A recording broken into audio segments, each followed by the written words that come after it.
right. Welcome back to the series, or the series. I never actually remember what we're calling this thing. This is a little special trilogy series we're doing. Consider it a mini series, if you will. Switching it up a little bit, and I am joined here with Random Talk of the Night alumni, Travis Spencer. Hello, everybody. Okay, Travis. So you came. You're bringing this one to the table because this is a personal favorite of yours, correct? Yeah, I'm really passionate about Evil Dead, and I feel like it is a necessary horror movie that everybody should watch. Oh, for sure. It has been, like, for its time especially, it really took stuff to a whole new level. You know, it came out and it was a low budget film, and just the whole production of it just kind of blew people away. It was something for its time. Just nobody had made a movie like that in a long time. Freaking, I mean, you've got like blood and guts coming out of like every orifice in this film. Every orifice. This one kind of like is more reminiscent.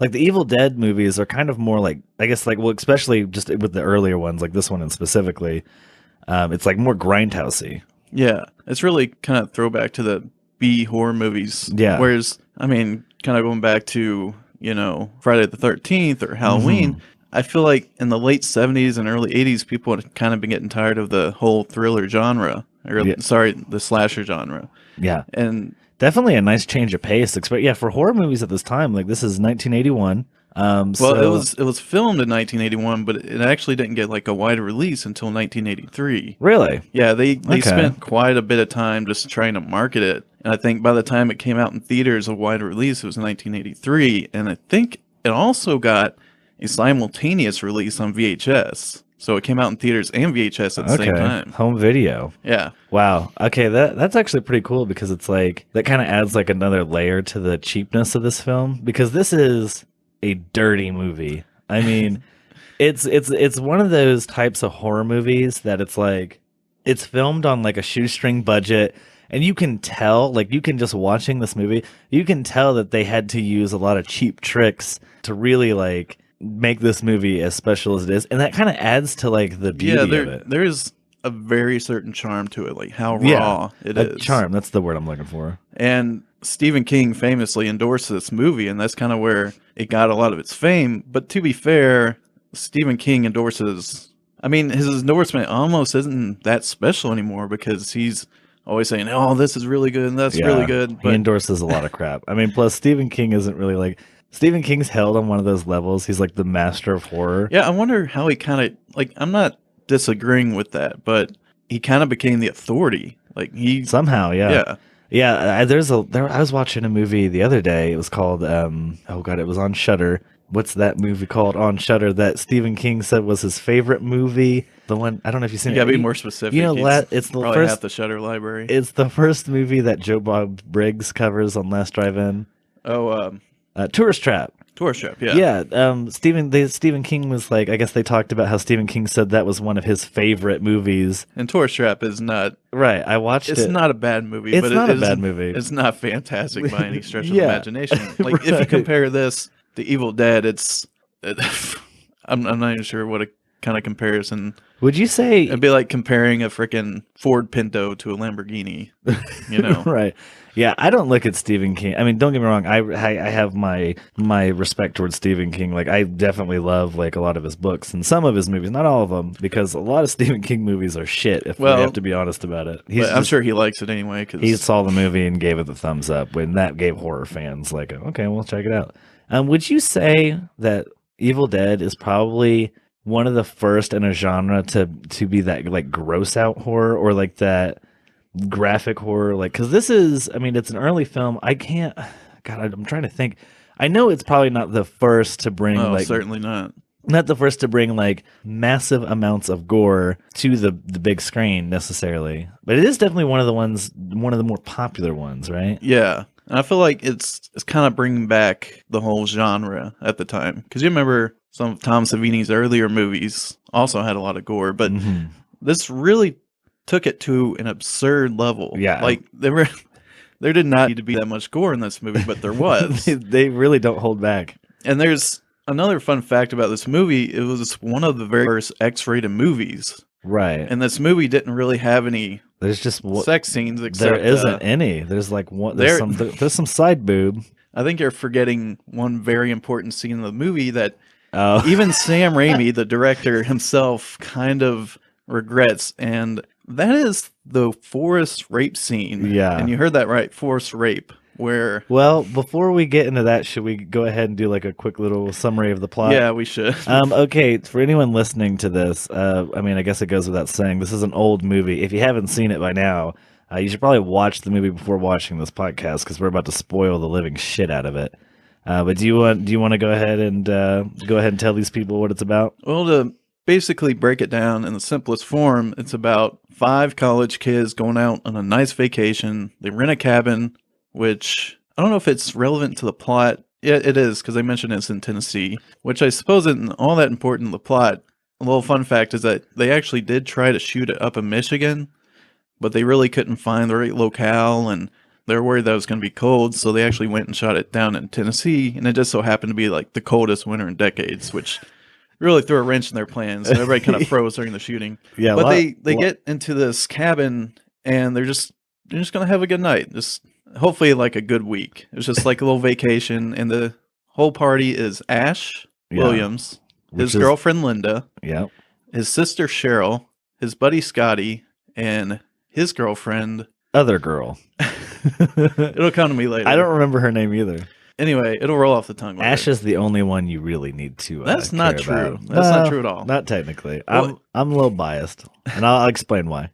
I'm actually kind of biased against Ash in this one. Really? He doesn't really start off as a hero as you would expect. Well, anyway, they get in this cabin, and some creepy stuff's already happening right off the bat. But then shit really goes wild when they discover a tape recorder down in the cellar. And a book. Yeah, right? and the book. A creepy looking book. They play what's on the recorder, and the previous tenant starts citing some quotes from the book. And this basically resurrects. Yeah, it awakens the... awakens the demonic spirits. The evil dead, if you will. Yeah. So it awakens these demonic spirits, and they basically just wreak havoc on these 5. They just try to survive, and it doesn't end very pretty.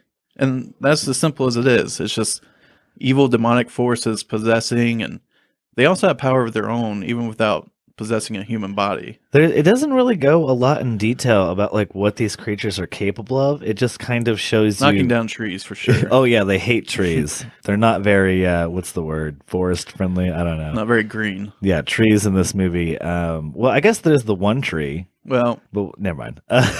Multiple trees, kind of. Yeah, it doesn't really go into detail, like necessarily. It's just while they're listening to this tape recorder that they found.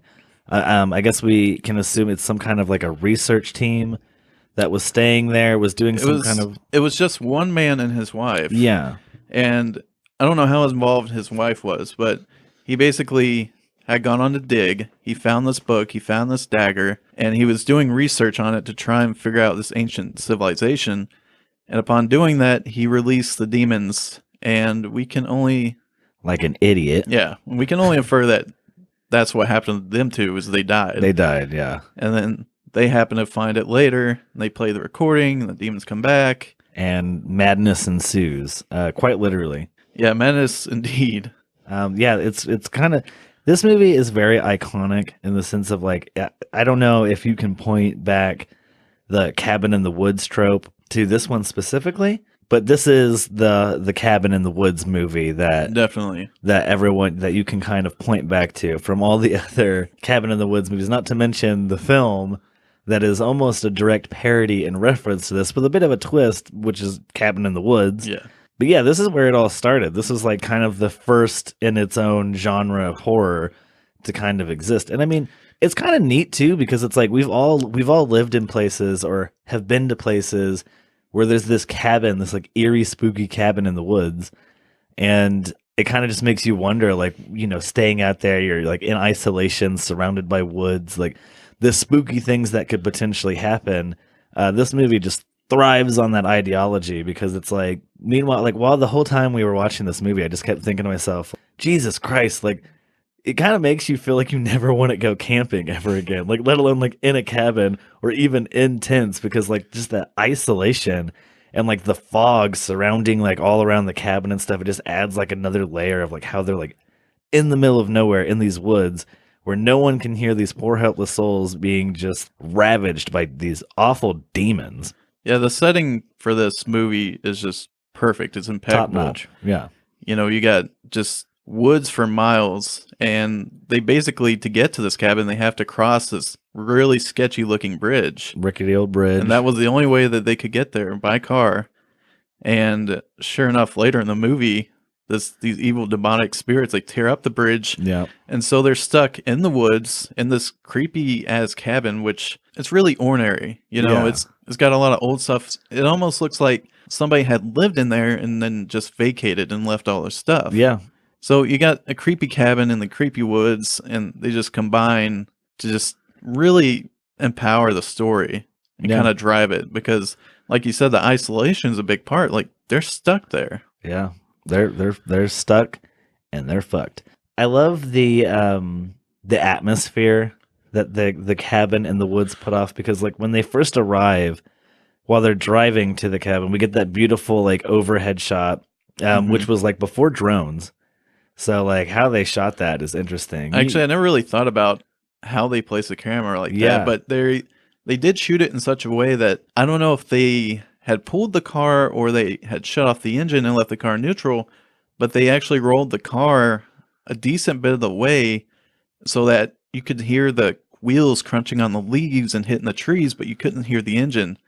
And that really made for like an eerie, suspenseful sound. And then as they get closer to the cabin, you just hear a knocking noise. Yeah. And then the next shot is a close up of a swing.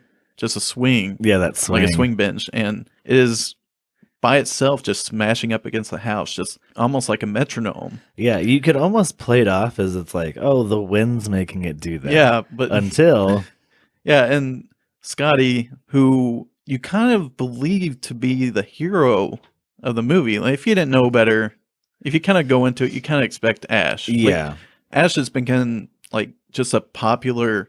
Well, he's where the franchise inevitably like follows. Yeah, even if you hadn't seen Evil Dead yet, you would probably know Ash. And Yeah. you would see, oh, he's going to be the main character. But Scotty's the one who at first really takes charge in these situations. Yeah. He's So- the I don't know, what do they call that? What's that trope? What's the name of that character? The leading man? So as Scotty gets to the door, he reaches up for the keys, and the swing stops hitting the house. Just as strangely as it had started. And he kind of looks at it, and the other four are standing back by the car, almost like, you go up there. Like, they were scared to come up to the house at first. Rightfully so, because when we first get to that cabin, It doesn't leave the best impression of cozy or homey. It's creepy all around. Yeah, the cabin, quite obviously, before we're even inside of it and know what horrors lie underneath it, just has an ambience to it that is just like, who in the hell would ever stay one night, or let alone one day or 1 second in this godforsaken place? Like, it's just a creepy, isolated cabin in the middle of nowhere. Yeah, and sure enough, when he opens up the door, you kind of see just a kind of fog inside the house, kind of rolling in. He turns on the light, and the lighting doesn't help much either. Thank God someone was paying the light bill. I don't know how far away the cabin actually was from civilization. Yeah. But they did have electricity, and they did have a phone line, but they didn't have plumbing. This is one of those horror movies that like have like a lot of these unlogical things to them, but you don't really quite think of them in the moment because you're just caught up in just like the atmosphere and like these characters, and you just want to know what's going to happen.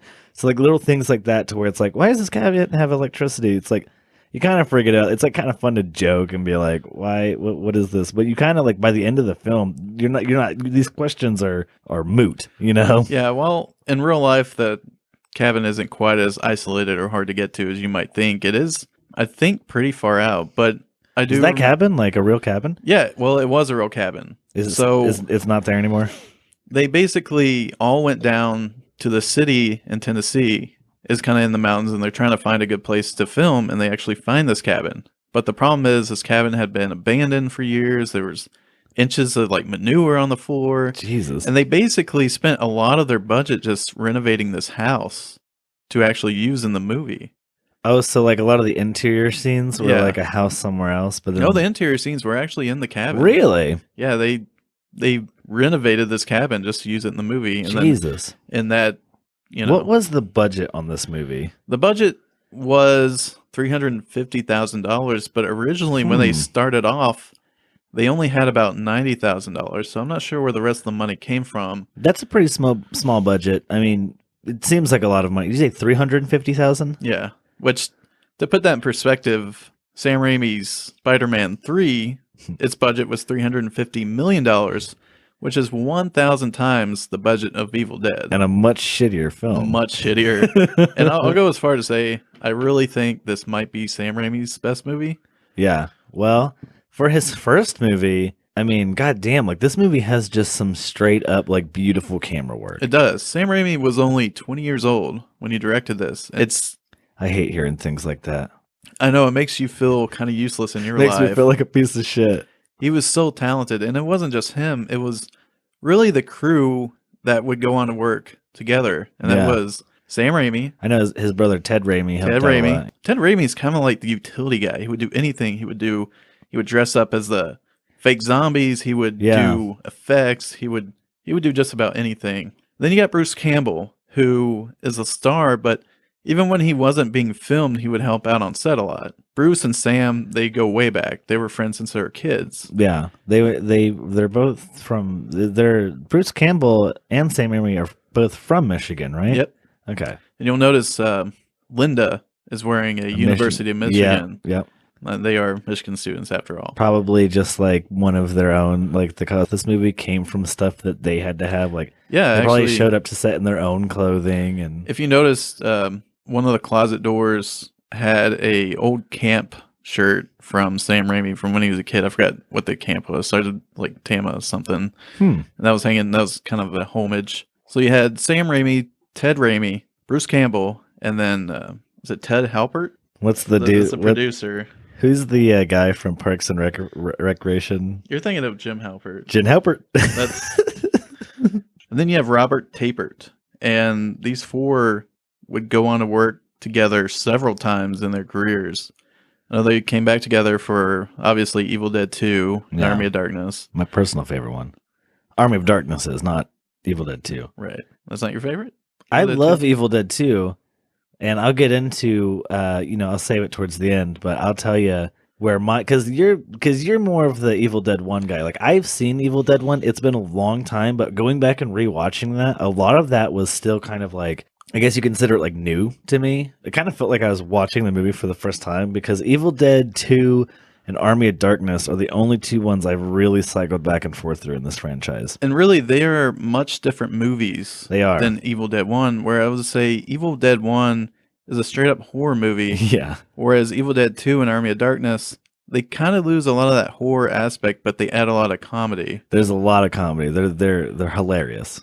So the four of them all worked together to make this movie, and they would work on other movies in their careers. And this was really everybody's first shot. So when they wanted to do this movie, Sam basically begged people for money. And he was able to round up a bunch of people in their local town, start filming the movie. And $90,000 isn't a lot, but No. they were able to find a locale, which they didn't have any scouts. They had to find all locations themselves. Yeah. They were able to get the actors. That's how you did it. That's how you did it back in the day. Yeah, you had to be resourceful. Yeah. And then almost everybody that worked on the movie were friends of Sam. So it was really just almost an in-house thing where Yeah. they didn't have any big producers telling them what to do. They just went out in the woods and shot their own thing, and it just became a phenomena. Like Yeah. this movie spawned two other movies. Well, actually more if you consider like My Name is Bruce.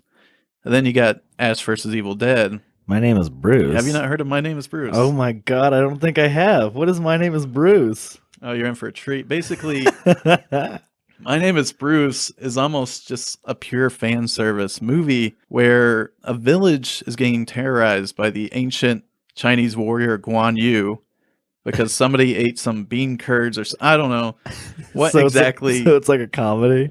Well, yeah, it's more Okay. of like just the Evil Dead 2 kind of style. And so they're getting terrorized and people are like, we need Ash Williams. We need Ash. And so somebody kidnaps Bruce and brings him Oh, out Bruce there. Campbell himself. Yeah, I have heard of this movie. yeah, and basically he thinks they're joking. He's like, "Yeah, whatever, I'll help." And then turns out to be real, and Bruce kind of loses his shit because he's not Ash Williams. He is Bruce Campbell. So But Bruce Campbell literally plays himself in a movie where people thinks he's Ash. what's so funny about Bruce Campbell's career is so like, would you say he's most commonly known for these movies? This is by far his biggest role. So I don't know. It's kind of funny that he went on to do movies that kind of almost typecasted him a little bit, where he's himself, but he's still very much like that character of Ash, where it's like Ash is Bruce and Bruce is Ash. Like there's kind of like that interesting little layer between. I feel like when I'm watching these movies, I'm watching Bruce Campbell, and I'm not thinking that this is a character being portrayed by Bruce Campbell. I feel like even Bruce himself, like some actors get mad when they're typecasted, Right. but I think Bruce really embraces it. Definitely. He, as far as I'm concerned, he is Ash, and Ash is Bruce. Right. He's not acting. He's just out there being Bruce or Ash. You know? I think I might. This is crazy. I haven't thought about it in a long time. Maybe I've seen My Name is Bruce. It wasn't a very good movie. Right. I saw it.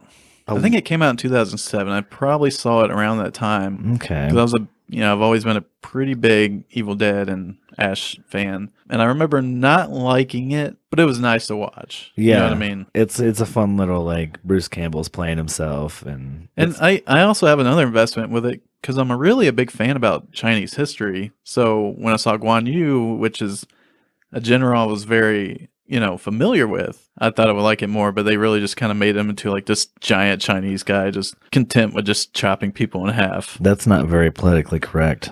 What? Because Chinese? This movie needs to be taken down. That's not PC. Yeah, this is rated X. It's rated T for triggered. The fun thing about Evil Dead is it was initially rated X, but they changed the rating to NC-17. Really? Yeah. But today it's like a soft R. I mean, I think it's still NC-17 actually. really? Yeah. That's interesting.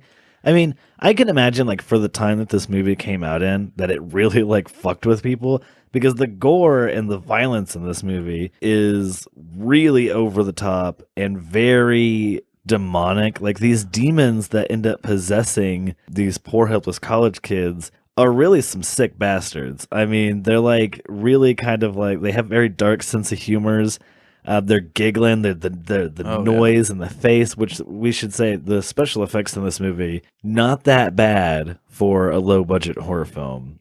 I would venture to say that for a low budget, these special effects are just fantastic. They really are. There's a little bit of cheesy, like You can tell like there's dyed green cream corn. it's definitely dated, but for the time, I mean, I couldn't see anything else possibly like. Even the claymation scenes, they genuinely look. They don't look quite real, but they still look very disgusting and disturbing. There's there's another layer of like disturbingness to all that stuff because it's like even though it's like yes, it by today's standards it looks dated, but it still like puts off a vibe to it. Like, There were several times in the movie where gore would happen, and I was surprised that you were over there like actually screaming. oh man, there were a couple square moments. One of the first ones was when the first girl gets possessed, and she's laying on the ground, and they don't know if she's like dead or alive, or even what the hell's going on. And she picks up the pencil and just rams it right into that Linda's ankle. Oh, yes. my And just the God. way, like, the ankle obviously is not a real ankle, and it is too squishy to be a real ankle. But besides that, it looks so real, and she even digs up and down with the pencil. Yeah, and you see it like coming through the skin, And it is pretty terrible. I know that Oh. when I show people that movie, that's the first scene. Well, actually, that's not true. That's the second scene where they kind of get disturbed. Oh yeah, should we go ahead and? I feel like we need to talk about this scene. yeah. And this scene is something we've danced around it too much. even Sam Raimi, I think he regrets it now. There's such a thing as pushing boundaries and going too far. This movie, right out of the gate, jumps not just where it doesn't set any bound. Like before we even know where boundaries can be set, it just blows right through all of that. Basically, in this movie, once the horror starts, it doesn't stop. Yeah, it's a very fast-paced movie. at the beginning, it's kind of subtle horror, you know, the cellar door pops open and they read the There's that candations. spookiness of them exploring the house and the Yeah. woods, and it's atmospheric. But after they release the demons, you can see the demon kind of checking in on the house, and it looks through the first couple windows. Sees Some Ash and Linda, and then Scotty. some really great POV shots, which I mean, since Halloween did it, every other horror movie that came out had to do it. But in Yeah. this movie, whereas in Halloween it is effective, in this one Mhm. I would say it's effective too, because we're not even at this point in the film, we don't even know what horrors lie before us. Like we don't know if we're about to be Mhm. encountering ghosts, if we're about to be encountering some kind of a killer, demons. Well, I feel like we need to talk about before we get into the next scene is this the demonic point of view. Yeah, It is very fluid, and that's because yeah. they would use a 2x4. They would strap the camera to the 2x4, and two people would get on each side and kind of glide it around. And that's what kind of gives it that Oh. fluid. You know, if you're just one person, it would just be kind of rocky. It would be, yeah, and you'd have like Mhm. the bouncing of the camera. Yeah. That's interesting. I always wondered, like, because yeah, for a low budget movie, the camera work in this movie is top notch, especially for Sam Raimi, this being his first movie. I know we've Uh-huh. said it before, but I mean, gosh damn it, it deserves to be repeated. I mean, there are some straight up great shots in this movie, and the stuff with the camera gliding through the forest and dodging trees and stuff is beautiful. And even on top of that, the trees getting pushed down, I think they Yeah. had It blowing the trees down and stuff. Yeah. they had another 2x4 going out in front of it so that they could actually, it was out of the camera shot, but it would actually hit trees and knock them down as they were going. Oh, so those trees are actually getting knocked down. Yes, they are. Damn. So anyway, to accompany this point of view is also like this very creepy kind of like, how would you describe that sound of the demon point of view? It sounds like nothing good. It's like an echoey, just evil. Yeah, that's one thing I love about this movie, and specifically the demons. When the demons talk, they all do have kind of like that echoiness to them, Mhm. where it sounds like their voices are coming from another realm. Yeah. Like it sounds like there is something inside of these people, like projecting outward, like something distant from us, and yet like in the room as well. It's ugh. It adds like another layer of creepiness, of like mystery, of like what the Like- hell are we dealing with here? Their inflection has like no emotion. It's just join us. Yeah. You know? So they get to the window of Cheryl and they whisper, join us. And she looks out there, is like, you know, she can't see anybody.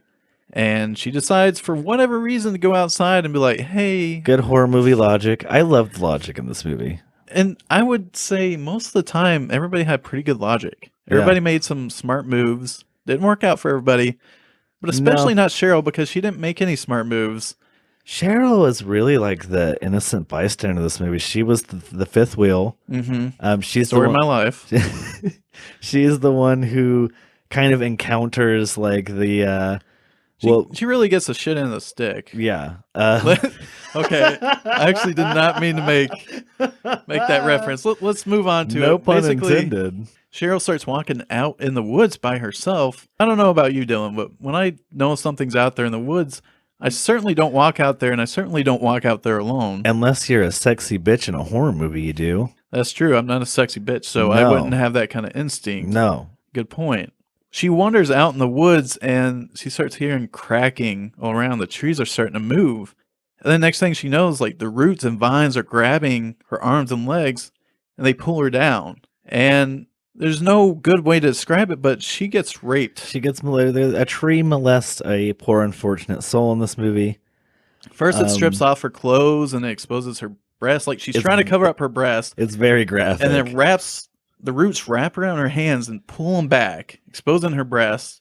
It rips off her nightgown, and then all of a sudden there's just stick just like impels itself into her, and she seems to like not be that tore up about it. She walks away from it. She runs away. I don't know how, because I feel like that would have like killed her, because it was a pretty big stick. So I don't know if she's loose, she gets around or something, but it's like throwing a hot dog down a hallway. But I feel like this definitely would have messed her up a lot more than it did. And that whole scene. It's a very uncomfortable scene. I've actually had. See, I love to show this movie to people. You've had what? And this movie isn't for everybody. So I remember I had a girl over one time and she's liking it. And the whole the wood rape scene happened. And she said, I need to go. And she left. And I swear to God, I never heard from her again. I'm not even joking about that. This is a movie that, like, I think they probably put that, like, that's the first attack that this evil dead has upon, like, these kids. I think that's probably the one. They probably put that one up first to be like, all right, if you can handle this, I mean, that honestly is, I mean, like, on a psychological level, that's as the worst as it gets. On a horror level, I mean, it's a very uncomfortable scene. I mean, it makes you feel like uncomfortable because you are witnessing what is essentially a rape, but then also it gets, your head gets all twisted because it's like a tree doing it, and that doesn't sound like something that would be horrifying or uncomfortable, but it does. It would be very uncomfortable. Could you imagine? Like, I don't like touching wood in general. Like, really, I mean, like, that's finished not what wood. I heard. All right, come on, man. Don't talk about last night. They don't need to know. Finished wood's one thing, but like touching bark on a tree or a stick, they're rough. But luckily, Cheryl managed to wrestle the way after she'd already been penetrated, unfortunately. And she gets back to the house, and everybody doesn't really believe her. She comes out all beaten up, and everybody's kind of mad at her. Like, what are you doing? Like, shut up. Come on, let's just chill out. You're fine. Nothing happened out there. Yeah, what are you talking about, Linda? Or is it Linda? Cheryl. Cheryl. But she insists to Ash that something's going on out there, and he reluctantly is like, okay, let's get in the car. I'll drive you back to town. Yeah. And they get in the car, and he can't start it. Oh, no. The car won't start. Instantly, Cheryl's like, it won't let us leave, Ash. I love that line. It won't let us leave. I love all that vagueness where she's saying, the woods are alive. It won't let us leave. It's like, those are like haunting kind of expressions in the film that make you be like, what won't let you leave? What do you mean the woods are alive? Like, that just sets you up for what's about to come. And another thing I thought was weird, she didn't really tell them what happened out there. Like, she told them she got attacked, but she didn't get raped. This was the 80s where I guess things like that weren't addressed. Yeah, it's not. I guess we're figuring that out today. She would come out about it like 30 years later. You know, and it would be a big deal, but it is pretty haunting because I think for a second there, Ash kind of buys into it, but then the car starts and it kind of really shuts Cheryl up where I think maybe for a second it feels like she questions like what's going on. Like she might be like, is it in her head? Yeah. Like what's going on? I mean, clearly it's not. Something's going on. Also, sweet relief when that car starts up. Oh yeah, like you kind of don't expect that from this movie because it doesn't start. Any other like ordinary horror movie, oh no, the car won't start at all, and they give up on it. And I think that's another reason why I think this is such a good horror movie is that it really breaks from some of the tropes. Some things you would expect to happen, they don't really happen. This movie is really good at allowing you to let your guard down. Yeah, keeps you on your toes. It does. And so they start going down, and Ash sees something ahead. He stops the car. He says, "Stay here, Linda." Sorry, Cheryl. I'll be doing that all night. I fucked it up. I'm sorry. And which you shouldn't do in a horror movie. After this girl just got attacked in the woods, which is his sister, by the way, you shouldn't just leave your sister there. But he walks away, and then she sits there for 2 seconds before she sets back out for him, which, if I were her, I wouldn't leave the house. I would, yeah. If I was, I would never step foot in a forest ever again if I was her. And she wanders up, and she finds the bridge, and it is tore to smithereens. It's like the woods like curled up, too. Yeah, that's actually those are the iron bars. Yeah, the iron bars that's are like all steel. From there, we know that it is not some kind of a humanly presence. I mean, I guess we knew that from the tree, technically. But still, we know that what we're dealing with... Like, it's some serious shit. Like, it doesn't just control some trees. It can destroy a steel bridge. I mean, it's almost as if the woods quite literally are alive. And this bridge, I really am fascinated by how good it looked. Like, it really looked like something fucked up this bridge. Yeah. And it almost like the rods kind of curl in almost like a fist. Yeah. It looks kind of scary. It is. It's almost like symbolic of like this thing raising, keeping them in there. And like a clenched fist. One of the best shots in the movie is a pan down where they are bringing the camera down and it might be a pan up. So you kind of see the wreckage of the bridge, and as it goes up, you see Ash and Cheryl and the silhouette of the car headlights. Yeah, of her just freaking out, and it is they're shrouded in the darkness behind them, which like there's nothing but darkness except in the headlights, and I think that's one of my favorite shots of the movie. It is. It's a beautiful shot. There's so many good shots in this movie. There really are. I mean, there's a couple times where I watch them like, oh, that's my favorite shot. Oh man, Yeah. it's my favorite shot, It or it that's a good shot. it really is just a really well filmed It makes you movie. think that a lot of filmmaking today is just lazy.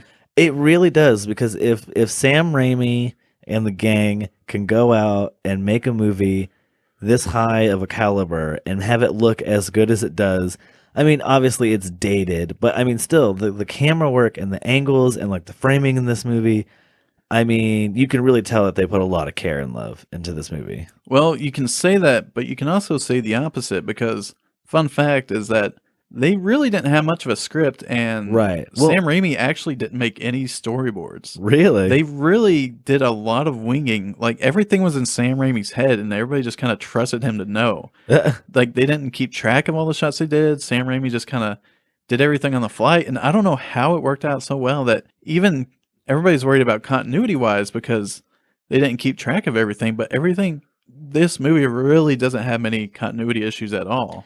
No, I mean, to say it's flawless doesn't seem right, but I mean, yeah, I mean, I don't know. I feel like if I was to make a movie, that's kind of how I would do it. I mean, Mhm. storyboarding has definitely been like has its benefits, but I mean, yeah, it kind of feels like Storyboarding is a chore, I'll tell you that. Like, right. I've had to do it for multiple projects, and I am not an artist by any stretch of imagination. I kind of like the Sam Raimi method of just getting out there and Yeah, doing you it. just get out there and do it. I don't think we'd have the same good results, but we Probably could certainly not. try. I mean, I've done a little bit of, not really filmmaking, but I've made videos in my time, and I always try to go for those shots that kind of, they're just not your normal shots. It kind of adds a different perspective. Yeah, And that's what Sam Raimi's all about. Almost yeah. every single shot of this movie. This movie stands out amongst a Yeah, they're sea of meaningful. other. Yeah. Yeah. It feels like each shot of this movie, each frame of this movie, kind of it serves a purpose. Yeah. Like they're just. It's not just. I mean, this movie on the surface could be written off as a schlocky horror movie, but like on a technical standpoint, I mean, this movie is a masterpiece. I mean, it really is. It stands out. So they make their way back to the cabin and they realize shit's not going well. And Cheryl gets possessed fully and she starts attacking. Yeah, and with horror, I wanted to talk about this a little bit. In the movie, demons just start possessing them one by one, and there's really no explanation to how or why these demons have gotten into these people and have started attacking people. But I find when it comes down to like ideology and horror, the less you know is better. Mhm. Like one thing that works the best in some of my favorite horror movies is when there's not that much of an explanation. Like we're giving we're in the first setup of this film, we're given a premise. We're not really there's no technicalities. There's no like here's a background, here's where they came from, here's how they work. We're just given a Book of the Dead, some creepy recordings, Uh-huh. and you're good to go from there. And I mean, when Cheryl, when Cheryl is the first to be possessed, God, Cheryl really does get like the brute end of everything here. So at first she doesn't look that gnarly, to be honest, but she definitely starts to get much more gnarly once Scotty knocks her into the cellar, which Yeah. is something I want to mention. Is that everybody is afraid of her, and Scotty is on the situation. Yeah, he's like the hero Yeah, like until he you would isn't. you would expect Ash to do something, but Ash, he's introduced into the film kind of like as the goofball character. Yeah. Which, and if you haven't seen any of the films in the franchise at this point and don't know that like the rest of the series follows him, he's easily could be played off as the goofball character in this movie. yeah. I mean, there are two instances where Ash just freezes up and Scotty has to do everything himself. Yeah. The first one is with the fight with Cheryl. Cheryl gets possessed. He knocks her into the cellar, and he chains her up. He chains the cellar door shut. But as soon as she gets in the cellar, her makeup changes. She gets a lot more ugly.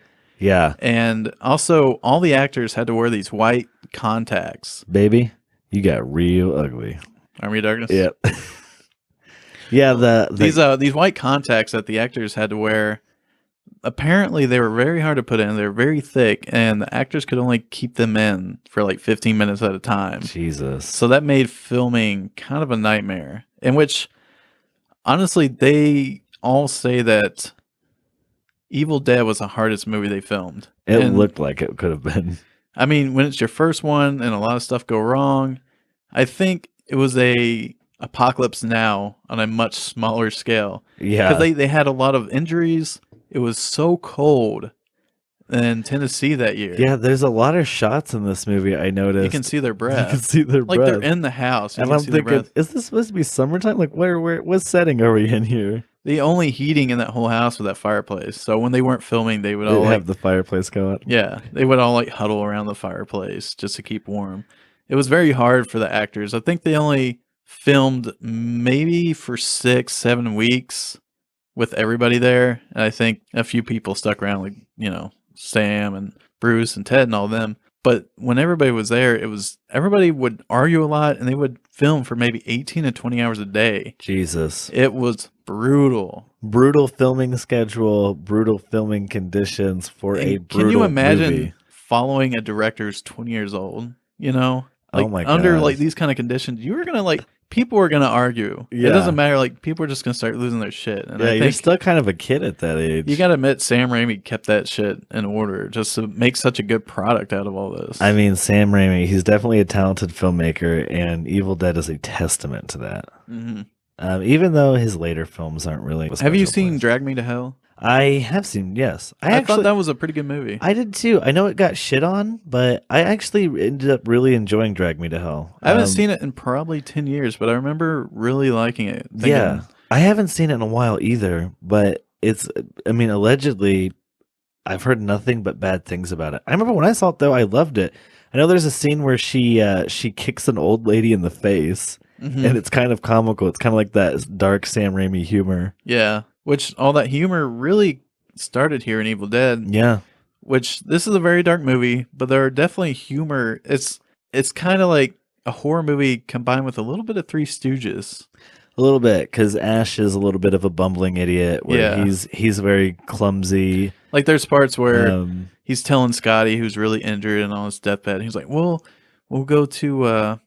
Yeah, I do love that scene you're talking about where he's injured and he's pouring the water in his mouth and the water's just falling out of his Yeah, mouth. the water's And falling out of his mouth. Ash isn't paying attention. He just is continuously pouring this water into his mouth. I think at this point he was like kind of delirious. Like I Yeah. think he knew Scotty wasn't right, but he didn't. You He see, just was yeah. hoping he was still alive. The justification, like in these characters' minds, is like totally. I mean, they're Ash is validated for kind of being a bumbling fool in this movie because after all the shit he goes through, I'd imagine anyone wouldn't be in their right state of mind or capable of being of rational thought. I would probably have just crawled into a corner and cried until I died. Like Yeah. Ash, he wasn't a badass, but he got turned into a badass out of Yeah. necessity. Right. I mean, it's almost yeah. I mean, after you go through as much as Ash has gone through, I mean, you're a badass. So they knock Cheryl down into the cellar and they lock her up. And Shelly, who is Scotty's girlfriend, she is pretty worried. She wants to leave, and he said, "We can't leave now. We gotta wait till morning. It's dangerous." And so she goes into her bedroom, and sure enough, the demons get her too. It seems like they don't attack anybody unless they're isolated, and it goes for the girls first. All three Yeah. girls get possessed Yeah. before the guys do, and I think it's because they pick on the weaker prey. Mhm. Which case, Cheryl was the That's weakest. kind of what I don't know. I think Is that bad Cheryl. to say? I mean, the weakest got raped. Okay, Oh boy. so it picked on Cheryl first, then Shelly, and I think Linda was probably the strongest. That's who it Mhm. got last. Yeah. But anyway, it gets Cheryl, and Cheryl attacks Scotty, trying to kill him. And this is another instance where Ash freezes up, and Scotty actually is just a total badass and fights her off. She tries to stab him. He grabs a knife from her, Yeah. and he starts cutting her arm to try and loosen the knife. So he cuts her wrist, and then she just pulls it back and starts biting off the rest of her arm. Foreshadowing a loss of hands Uh-huh. in this franchise. And Loss of limbs is Lo- definitely a this is reoccurring theme. what isn't there a name for that? Like a limb, something? Yeah, lots of limbs go flying in this movie. We have body parts dismemberment? flying. Lots of dismemberment. Yeah. Right now, you finally see just the evilness of these. They're not zombies. They're possessed humans, but they have like zombie-like nature. But Yeah. They are called Deadites. That's what you find out later in the Okay. series. They actually have a name for them, and they're just possessed, evil They're like looking. they're evil, I guess what you call like spirits that are Yeah, possessing the living. and it makes everybody real ugly, and it gives Yeah. them superpowers and A very a lot more sick, resilient too. also kind of a sick sense of humor because they laugh a Oh, lot. they definitely prey on everybody's Oh weaknesses. yeah. So anyway, Scotty is able to wrestle away the dagger and stabs her. Then she comes at him again just when they think she's dead. And that kind of starts the whole Deadite classic trick of laying still on the floor. Yeah. And they kind of fall for it a lot in this movie. But I like later in the series when there was a Deadite just laying there, Ash stops. He was like, Yeah, wait, hold on. yeah.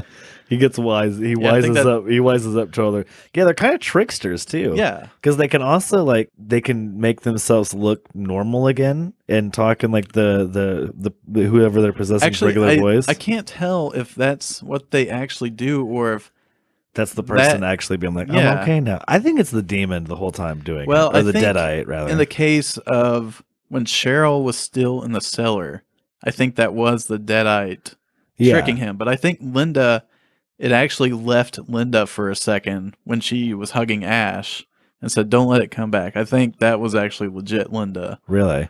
I kind of took it as it was the deadite.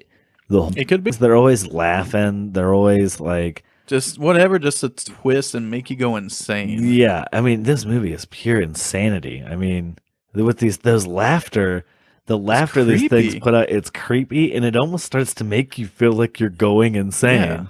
I mean, if I had to deal with these things, I would break down. I mean, it really is. These campers think what is a nice getaway weekend ends up being quite literally hell. I like to point out is all of this happened in the same day at night. They Mhm. probably got to the It, house probably like 3 o'clock. And this whole movie takes place over the next, like 12 12, hours. 15 hours Yeah. until daylight. It seems like such a long movie that it could take place over a day or two, but it doesn't. A No. lot of shit happens just day one, Yeah. And night it one. continues into Evil Dead 2, as you put it. Hmm. I mean, It goes right into Evil Dead 2. yeah, it's interesting because, like I was saying before, I am more familiar with Evil Dead 2 and Army of Darkness. Those are the two films in this franchise that I've went back and watched the most, and I never picked up on that Evil Dead 2 takes place immediately after Evil Dead 1. That's kind of interesting to me. It's like it takes place, but it doesn't because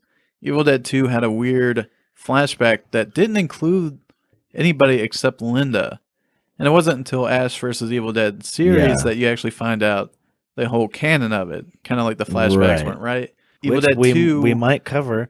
I mean, we're doing Evil Dead's 1, 2, and Army of Darkness, and I would be totally down to cover the series yeah. as well because I need to get caught up on it anyway.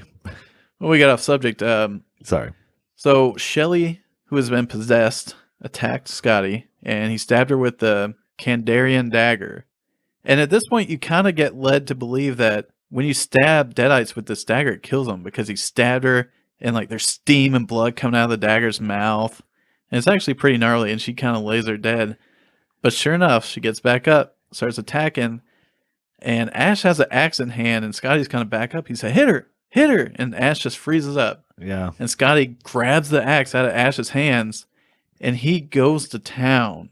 He chops her up. Yeah, I guess I was gonna say that's probably the definitive way of like killing these That things, is right? the only way. Is You like, cut yeah, off the arms, the the legs. legs, and the head. Yeah, you have to really dismember them. And even then, they kind of writhe around a little bit. And maybe, Yeah, whole movie.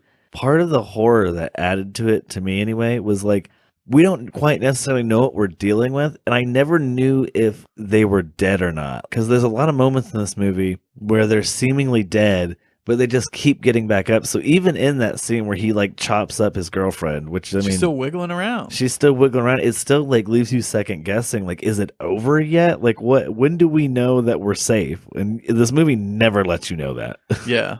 So I think when she's chopped up like that, maybe it's not so much they're dead as she just can't do anything in that form. Right. So that's when they gather up in a sheet, and Ash and Scotty take her out front, dig a grave for her, and toss her in. And that's the last we see of Shelly. Very emotional scene. And at this point, Scotty is kind of starting to lose his shit. I mean, rightfully so, yeah. And Scotty has really been the hero up to this point. I mean, he was kind of a douche coming into it, making jokes, but he really wasn't that big of a dude. He was actually pretty funny. I like Scotty. He was, yeah, he kind of comes across as like the guy who he doesn't take much seriously, but he's still rational. Like yeah, I don't know. I guess he's kind of typecasted a little bit as like the jockey character, whereas Ash is kind of like the doof, and the girls are, 80s female side characters. Yeah. One thing I forgot to mention is when Shelley, got possessed, that was when she stabbed the pencil into Linda. Yeah. On her ankle, which that gore and just that scene, it makes your skin crawl. The blood in this movie thicker than than normal though. You know what they used? No. So they used a mixture of corn syrup, milk, and red dye. Jesus. That's all it was, and they had gallons of it, I'm sure, because they used gallons of it. It's very, the blood in this movie adds to the gross out factor of it, because when that blood comes shooting out of people, it's just thick and it's bright red and it just has like an ugly quality to it. Well, actually, the ankle scene, the blood was actually thick and dark. Like it almost did look like actual real blood. Yeah, almost. The ankle just, it looked too rubbery, like the bone would have been there. But besides that, you would just, that's the scene. That's the second scene, I think, that kind of gets everybody where they're just like, oh shit. And they cover their mouths, it's so. A lot of scenes in this movie that will make your skin crawl. So Linda's pretty injured and she's laying down as Scotty and Ash took care of Shelley. And this is when Scotty decides he needs to get the fuck out of there. Him and Ash need to get the fuck out of there. But Ash isn't about to leave Linda. He's a pretty good boyfriend. You gotta give him credit right there. Yeah. And I don't know I don't know if Scotty's a good boyfriend or not. He did chop up his girlfriend, but that's probably what she wanted. He was given, I mean, ultimately, yeah, I think if she had to go out in some way, being possessed by a demon and then dismembered by your boyfriend, I think that was right up her alley. Yeah. I mean, I know Linda. She didn't have too many lines, but I definitely got that vibe from her in the film. For sure. She was a freak. But at this point, he knows that they don't stand a chance. And even though the bridge is out, he says he's going to go try to find a hiking trail or something just to try and get help and try to get the hell out of there. Little did he heed the warnings of Cheryl about how the woods were alive and weren't going to let him leave. So he goes off on his own, and Ash is back in the house by himself, and he's kind of taking care of Linda. And it's really not too long before Scotty comes right back, and he is tore the hell up. He didn't look good.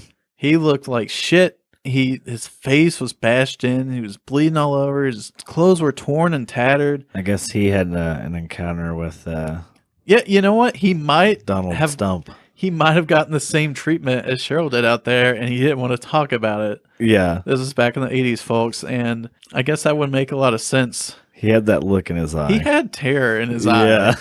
There's no other way to say it. And the whole time, as he's telling Ash how hurt he is and how it's not going to let him leave, Cheryl is constantly banging up on the cellar door, just taunting at them. Her voice is just it's shrill and frightening, and constantly she's like laughing at him, like, not gonna let you leave, and just taunting them constantly. She's saying, you're all gonna die here tonight. And it's like, oh my god, there's that too throughout the movie. That damn thing's in the cellar, just like not easing the tension any bit. No, because not only do you have her slamming up against the wood, but you also got the rattling of the chains, and it's just a constant source of. I gotta say, I don't know if like the specific version of the movie we watched was like, obviously it was like an HD remix or whatever, but I don't know what they did. I thought the sound mixing in this movie was really good.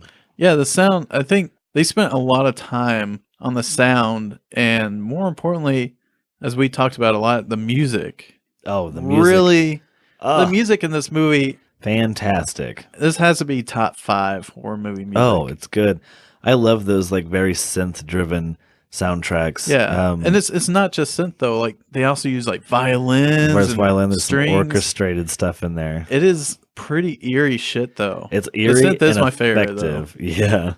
It's I can't honestly say. I don't know much about the soundtrack to this movie or where it holds its place in history, but I mean the soundtrack in this movie is top notch. It really it takes a lot of scenes up to the next level. You know, you see what's going on the screen, but the music, either the build up or the payoff, It's it delivers. fantastic. It Yeah. really, yeah. The music, Joseph DeLuca, by the way. the music in this movie, I guess you can say it served as wallpaper where it creates a very good ambiance, but it also like there's a couple good music cues in there that kind of help Oh yeah. push the movie forward. Mhm. Especially that synth stuff. Yeah. I The like the scene where they got to the bridge and it starts playing this like ominous "you're fucked" synth. You know, it's yeah. Just that, yeah, you're all fucked. We're all fucked. Yeah, this movie is just seeped in doom and gloom. and you know you're when you're most fucked is when there's no music and no sound at all. 'Cause you know Oh, something's about to happen. I love those moments of silence because, like, even though there were quite a bit of scenes in here, those moments in this movie where it goes quiet and all you can hear is like Ash breathing.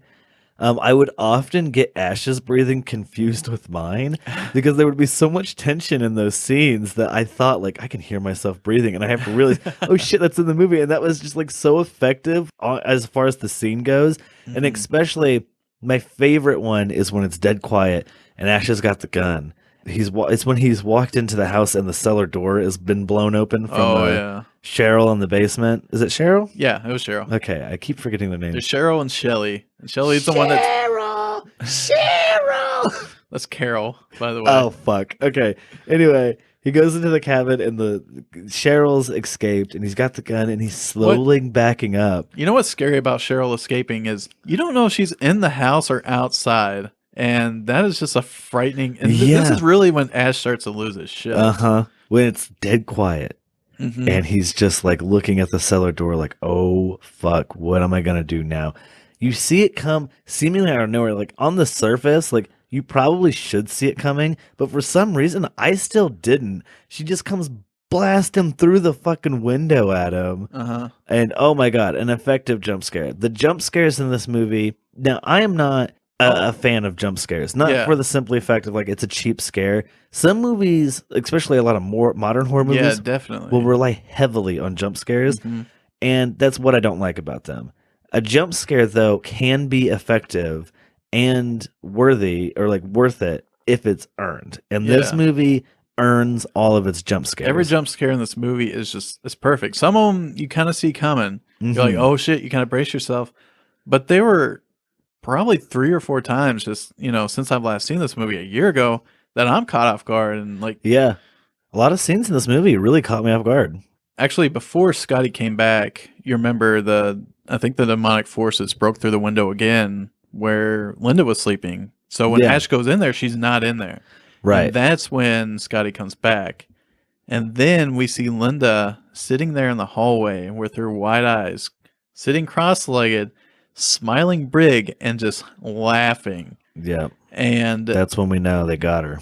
Ash finally loses his shit when he said, "Shut up, shut up." And then he just starts wailing on her. Yeah. But she keeps laughing, just doesn't skip a beat. And meanwhile, Scotty's just dying on the couch and just Ash can't handle it. And Cheryl's banging up on the cellar door, yelling at him, taunting him. And for a second there, Linda gets turned back to normal in all the chaos. Yeah. Or so we think. I don't know if the Deadite left her or what. And Ash kind of is comforted for a second. He said, "I won't let it happen to you again." Then you hear Cheryl in the cellar saying, "Ash, I'm okay.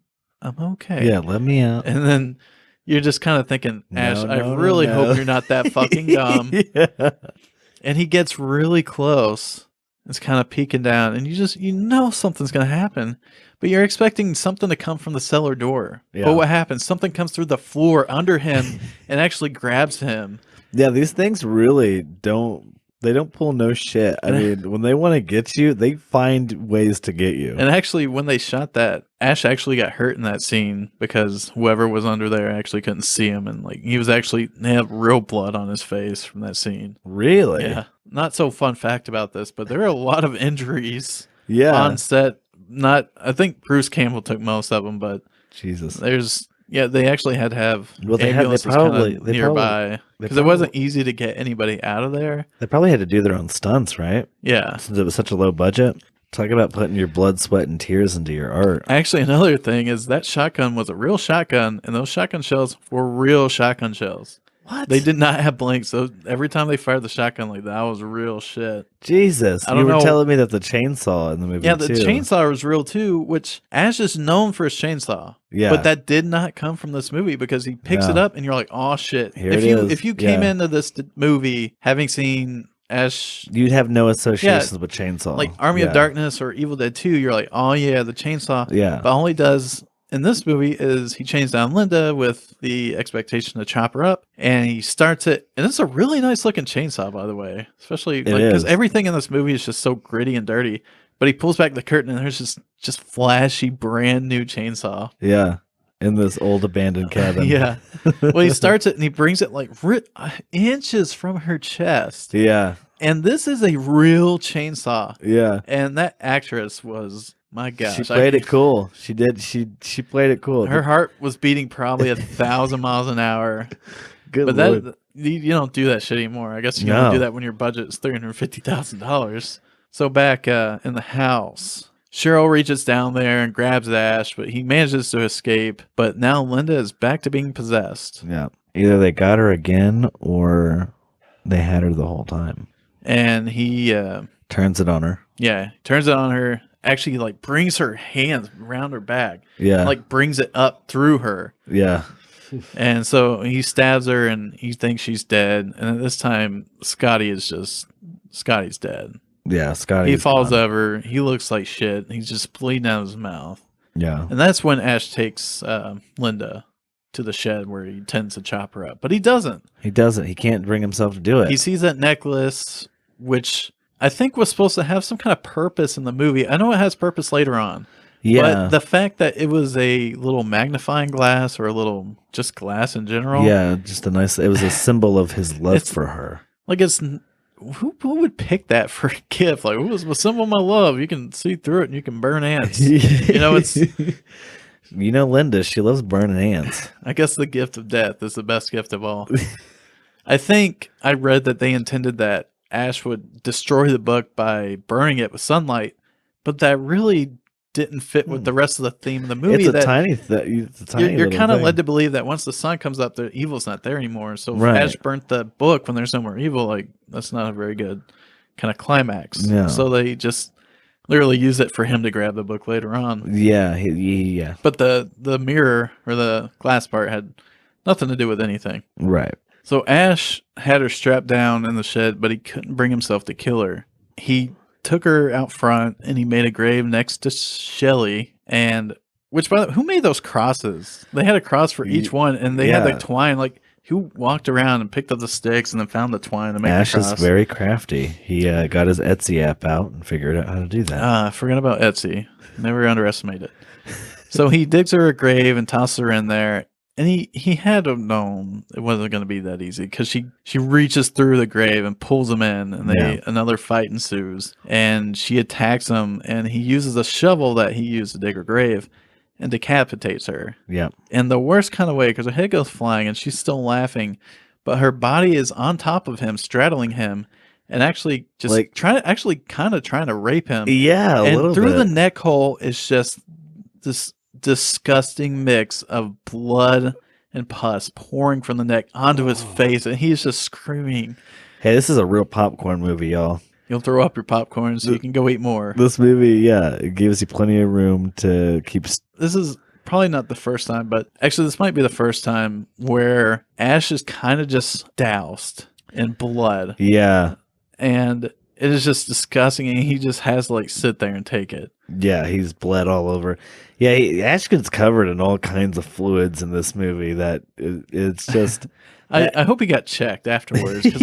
No kidding. But he actually, after he cuts off her head, he runs back into the house, and he actually just leaves her body out there. So that's kind of open to what she did after that, because theoretically the body could still be walking around. Right. Or did he bury it again with the head? I don't think so. I think when he cuts the head off, he runs inside after that. That may be true. But she makes a guest appearance in Evil Dead 2 Yeah. with her head decapitated already. So that's where that Right. kind of comes into play. So we do see her later, just Yeah. not in Evil Dead. So he goes back in the house, and this is when he discovers that the cellar door has been broken open. Yeah. And Cheryl is gone. He doesn't know if she's in the house or if she's outside. So he goes around the house and then kind of like a panic, trying to get all the doors shut. That itself is a really kind of intense scene. It is. The music starts playing up and he's not sure. And this is where Ash just starts to fucking lose his mind. You can see it in his face. You can see it in his mannerisms. This and is kind of like the start of the segment I like to refer to where Ash goes on a bad LSD trip. Because, I mean, this is where like it goes from like a horror movie to like a psychological fucking yeah, horror thriller. It turns very like surreal horror, almost David Lynchian for like 5 minutes of the for movie. like the next 10 to 15 minutes. There's nobody else really there except him. Right. And so he starts getting ready just to seal himself in the house, and he realizes he needs more shotgun shells. Yeah. Where are the shotgun shells at, Dylan? They're in the shed, goddammit. They're in the cellar. Oh fuck, that's right. So I'm thinking of Evil Dead 2 again. Yeah, they're easy to mix up. I'm so much more familiar with Evil Dead 2. All kinds of dirty shit was down in the cellar, and sure enough, as soon as he goes down there, he sees a drain clogged with, I think, it was Linda's dress. Yeah, it was like tied up with some cloth. It was soaked in blood. Yeah. And he just has to look at it. And you hear the pressure kind of build up, and it explodes in his face. And it's blood. Blood everywhere, and the blood starts coming out of every hole starts in the dripping wall. from the walls, starts dripping from the ceiling. It's filling up the light bulb. And it makes a really cool effect on the projector, which happens to pop onto, and then the record, the phonograph starts playing, and it's just this classic old kind of, like, what is that old timey kind of music? Just an old creepy, like jazzy. It's actually like a pretty, like, it's a happy song. It's creepy. Yeah, it's creepy in the context. But if you were listening to that out in real life, you're like, well, that's a pretty nice jam. That's a swinger. Exactly, a swinger. Ash starts to lose his mind, and rightfully so, because he's covered in God knows how many people's blood and pus, but he ooze. And then as he's like going through that, you can tell he's going crazy because in his head he's starting to have flashbacks of what's going on. It's just what's happening to everybody and what's happening. He's breaking down, and he grabs the shotgun shells though, and that's what matters most, and makes his way back up. And that's when the attacks start happening. Yeah. Wait, no, that's not true. That's when he still has some more paranoia to deal with because he's in the house, and then that's when he starts hearing and seeing things. I think he opens the door up for a minute, he kind of peers out, and you are taken to the point of view of the demon, and you can see Ash. Yeah. And then you can tell he makes eye contact with it. Like he sees it or senses it. He manages to shut the door right before. Yeah. Because these demons, they can do a hell of a lot, but doorknobs, god damn it, they haven't mastered doorknobs yet. That's their only weakness. Yeah. And he actually goes and pops off a few blasts around because he does see Cheryl at the wall outside in the window. So he gets a couple hits on her. And this is when we get some of the really cool shots. Like there's a shot that goes over his head and it makes like a jet sound. Yeah. It's just so out of place, but I love it. And I think it kind of represents him going crazy. It adds to like it's almost as if like it symbolizes his mind and like his perception of reality has been flipped upside down.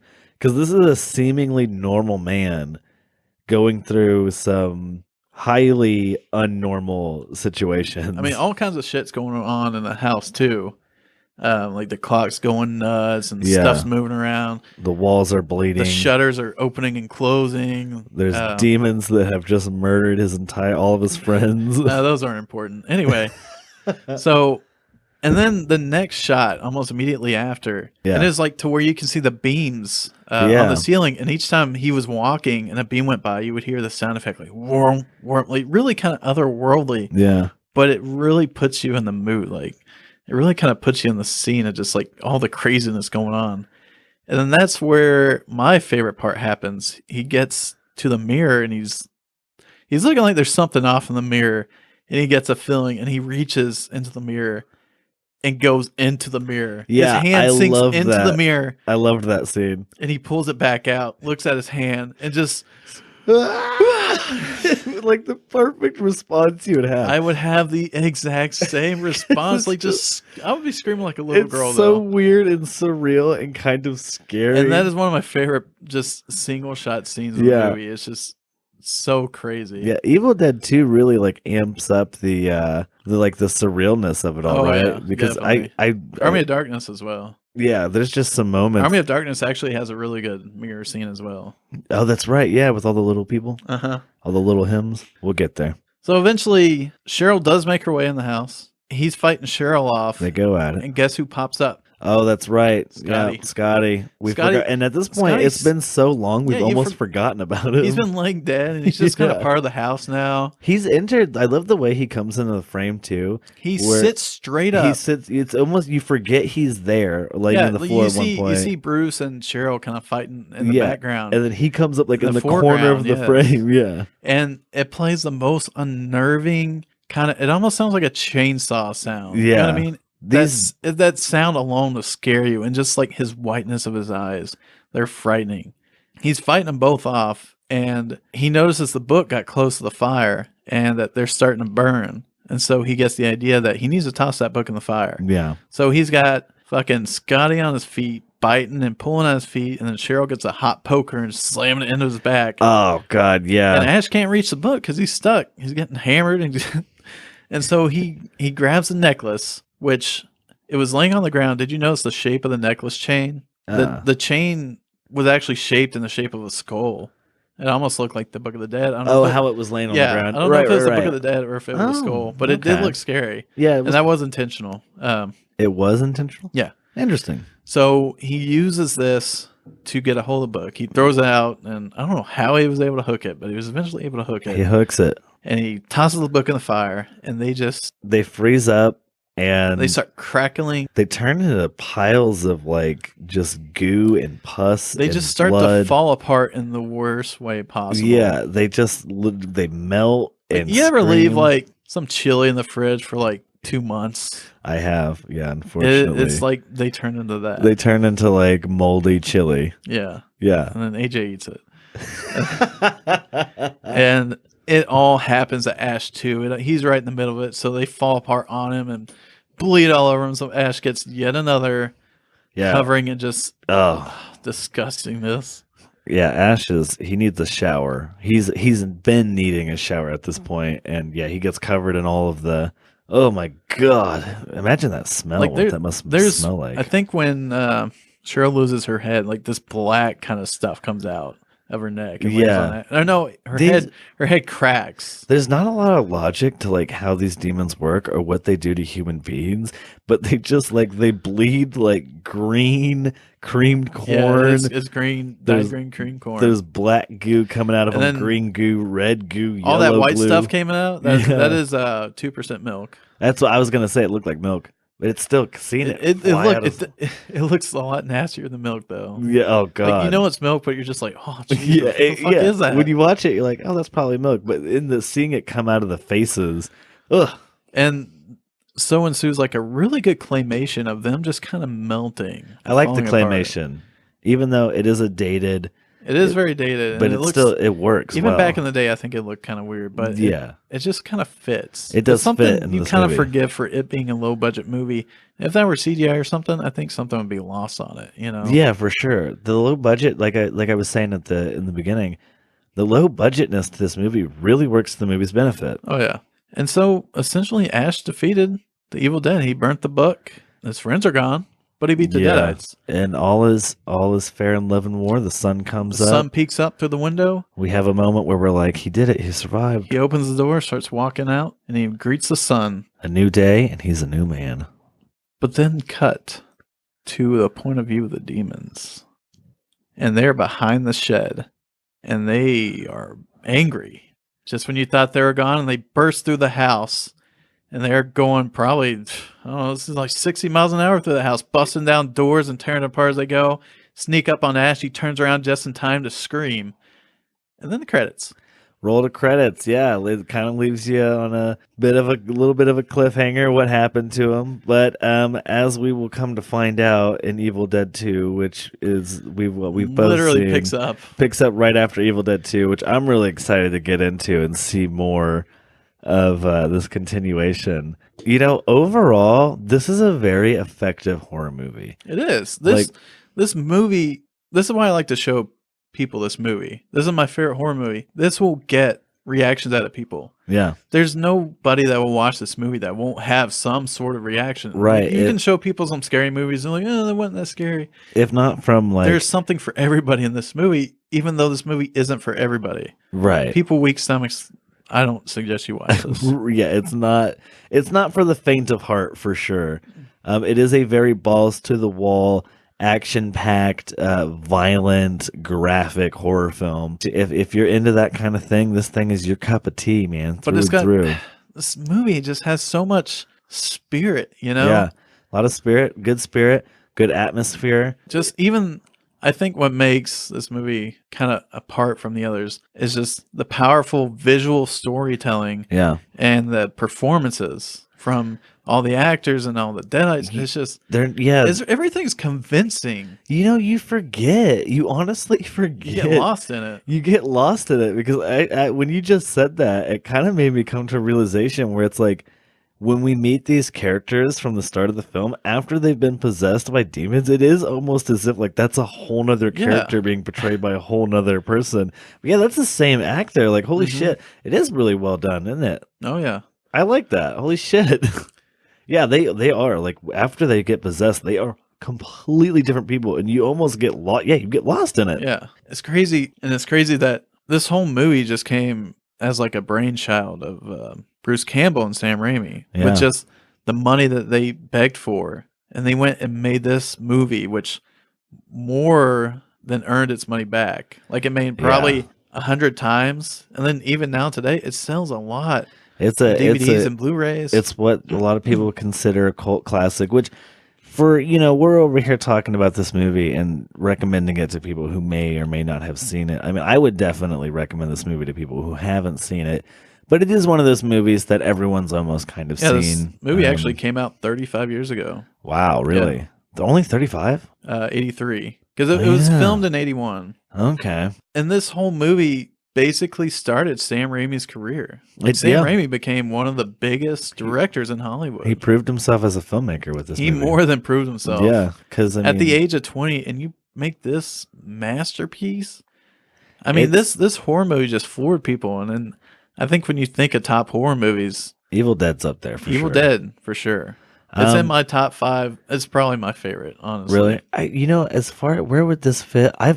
God, I really need to sit down and figure out what my list of horror movies would be. After doing the Halloween series, I'm all fucked up. I've been watching nothing but Halloween recently, and this movie was a really nice change of pace for refreshing. Yeah, I think that's what a lot of people. Well, I wouldn't necessarily call this movie refreshing when you watch it. But it's not refreshing. I mean, it's refreshing on. It's just a horror movie that delivers. It delivers. This movie packs a punch. Like, if you're wanting a movie that is going to provide you with thrills, chills, bills, and kills, look no further than Evil Dead, because it's got it all, man. It's got a little.